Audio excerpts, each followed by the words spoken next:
సమస్యల విషయంలో మిమ్మల్ని ఫైర్ బ్రాండ్ అని అంటారు. ఎందుకు వచ్చింది ఆ పేరు మీకు? ఫైర్ బ్రాండ్ అంటే నేను ఆఫీసర్తోనన్నా కొట్లాడతా, పని చేయకపోతే కింది స్థాయి సఫాయి వర్కర్తో కూడా కొట్లాడతా, పై స్థాయి కమిషనర్ లెవెల్ వాళ్ళతో కూడా కొట్లాడతా. అలా అని అన్యాయంగా ఎక్కడన్నా ఎవరన్నా ఇది చేస్తుంటే కూడా వాళ్ళతో కూడా కొట్లాడతాను. కాబట్టి ఇక అలా పేరు వచ్చింది. కానీ నేను అంతగా కొట్లాడి పనుల కోసమే, ప్రజల కోసమే కొట్లాడతానండి. ఏది కొట్లాడినా నా సొంతం కోసమో నేనేదో నా స్వప్రయోజనాల కోసమైతే కొట్లాడాను. కాబట్టి ఇక జనాలు అలాగా ముద్ర వేసేసారు. కాకపోతే ఏంటంటే నేను ప్రతి చోట కూడా చాలా యాక్టివ్గా తిరుగుతా. ఏదైనా పని ఉన్నదన్నా తిరుగుతా, ఏదన్నా ఇంకా వాళ్ళకి అవసరం ఉందన్నా తిరుగుతాను. కాబట్టి నాకు అలా ఆ పేరు అలా కంటిన్యూ అయిపోయింది. కొంతమంది రాక్షస్ అంటారు, కొంతమంది ఫైర్ బ్రాండ్ అంటారు, కొంతమంది ఆదిపరాశక్తి అని కూడా అంటారు. సరే, ఎవరేమన్నా కానీ జనాల అభిమానంతో అనేది కాబట్టి అది నాకు బిరుదుల్లాగే నేను స్వీకరిస్తాను అనమాట. నాకు చాలా హ్యాపీగా అనిపిస్తుంది అలా మాట్లాడినప్పుడు. అలా పెద్ద పెద్ద వాళ్ళందరూ కూడా, పెద్ద పెద్ద నాయకులు, పెద్ద పెద్ద వాళ్ళందరూ కూడా నన్ను ముచ్చటగా అలా అన్నప్పుడు కూడా నాకే చాలా హ్యాపీగా అనిపిస్తుంది అనమాట. ఇంత మరి అభివృద్ధి చేసినటువంటి మీరు టెంపుల్, ఎల్లమ్మ టెంపుల్ ఒకప్పుడు చూసుకుంటే చాలా చిన్నదిగా ఉండేది. మీ హయాంలో ఇంత అభివృద్ధి జరిగింది.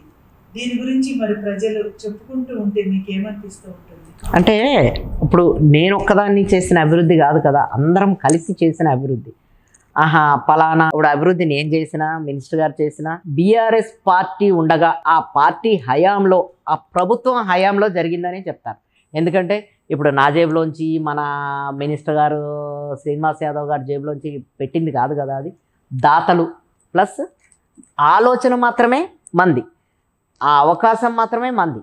మిగిలిన పనులన్నీ కూడా మనం చేయించిన పనులు కాబట్టి దాతలు సహకరించారు. ప్రతి డెవలప్మెంట్ దగ్గర అక్కడ ఒక రోడ్ల మీద చిన్న టేబుల్ వేసుకొని కొబ్బరికాయలు, ఇలా పూలు పళ్ళు అన్నీ అమ్ముకునేవాళ్ళు. అమ్మవారికి కావాల్సిన పూజకు కావాల్సిన పూజా సామాగ్రి అమ్ముకునేవాళ్ళు. అలాంటి వారికి ఈరోజు 35 షాపులు కట్టించి స్వచ్ఛందంగా మినిస్టర్ గారు వాళ్ళకి టేబుల్ వేసి కూర్చునే వాళ్ళకి ఒక షాపు కట్టించి ఇచ్చారంటే అది ఎంత డెవలప్మెంటో మీరు ఆలోచించండి. అది ఎలాగా ఫండ్స్ తీసుకొచ్చి దాతల దగ్గర నుంచి ఆయన ఇచ్చి అంతా కూడా చేశారు అంటే అదొక సంకల్పం అండి. అది అమ్మవారి సంకల్పం.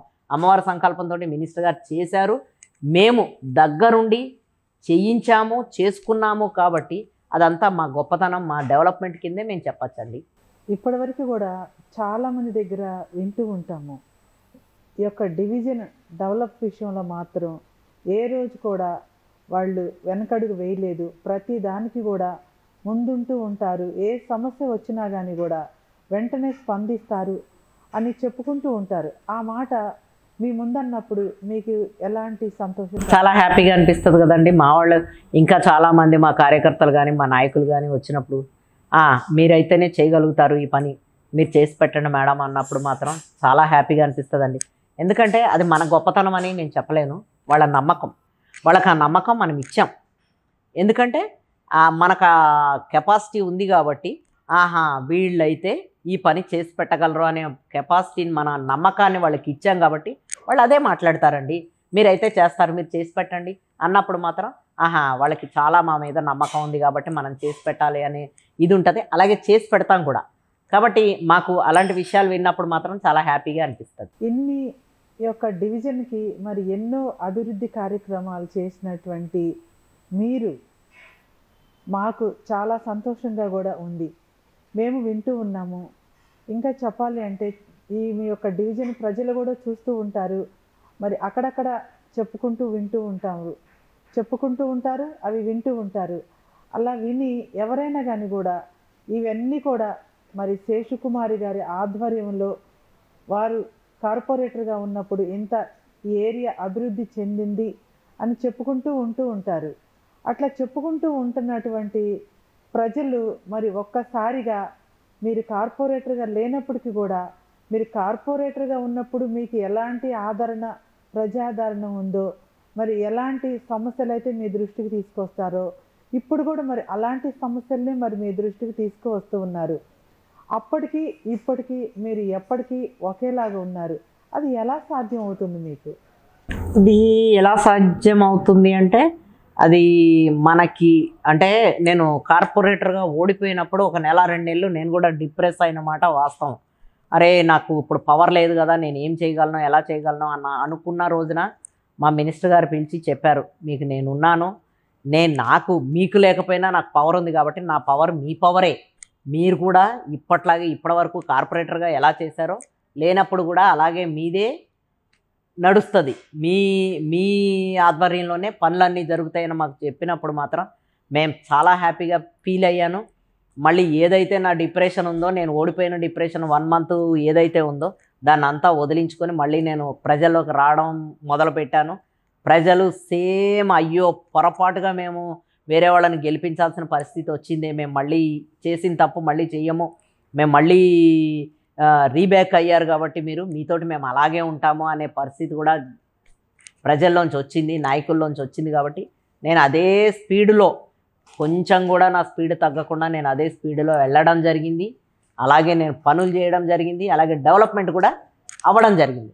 కాబట్టి నాకు ఏం తేడా అయితే ఏం జరగలే. నేను చెప్తున్నాను కదా, మా ఈ పాత్రికేయులు కానీ, పోలీసులు కానీ, ప్రజలు కానీ, నాయకులు కానీ, కార్యకర్తలు కానీ ఎవరి నుంచి కూడా నాకు ఎటువంటి వ్యతిరేకత రాలేదు. నన్ను గుండెల్లో పెట్టుకున్నారు. నన్ను కార్పొరేటర్గా ఉన్నప్పుడు ఎలా చూశారో లేనప్పుడు కూడా అలాగే చూశారు. కాబట్టి నా జర్నీ ఇంకా అదే స్పీడ్లో కొనసాగుతుంది. అసలు మీరే ఒక పవర్ అండి, మీరు ఒక పవరు. మీ పవర్గా తగ్గట్టుగా ఇంకా మరి మినిస్టర్ గారు తలసాని శ్రీనివాస్ యాదవ్ గారు మీకు ఇంకా పవర్ ఇచ్చారు. పవర్కి పవర్ ఇవ్వటం అంటే అసలు అది మామూలు విషయం కాదు, చెప్పుకోవడానికైనా వినడానికైనా. అలా ఇచ్చారు కాబట్టి మీరు ఇప్పటి వరకు కూడా మరి ఈ యొక్క డివిజన్లో ఎన్ని అభివృద్ధి కార్యక్రమాలు ఇంకా మీరు చేస్తూ ఉన్నారు. మీరు ఇంకా ఇట్లానే కొనసాగుతూ ఉంటారా ఒక రాజకీయవేత్తగా, సామాజిక కార్యకర్తగా? ఖచ్చితంగానండి, ఖచ్చితంగా నా కంఠంలో ఊపిరి ఉన్నంత వరకు కూడా నేను ప్రజల్లోనే ఉంటా, ప్రజలతోనే సేవ చేస్తా, ప్రజలతోనే ఉంటా. ఇది మాత్రం ఖచ్చితంగా నేను చెప్పగలుగుతాను. ఎందుకంటే నాకు ప్రజలతో లేకపోతే, నాయకులతో లేకపోతే నాకు అసలు చెప్తున్నాను కదా, నేను ఒక పేషెంట్ లాగా అయిపోతాను అనమాట. నాకు ఇది ఒక అలవాటు, నాకు ఇది ఒక హాబీలాగా అయిపోయింది. కాబట్టి నేను ప్రజాసేవలోనే నేను చచ్చే వరకు కొనసాగుతానని నేను మీ మీడియా ద్వారా చెప్పగలుగుతున్నాను.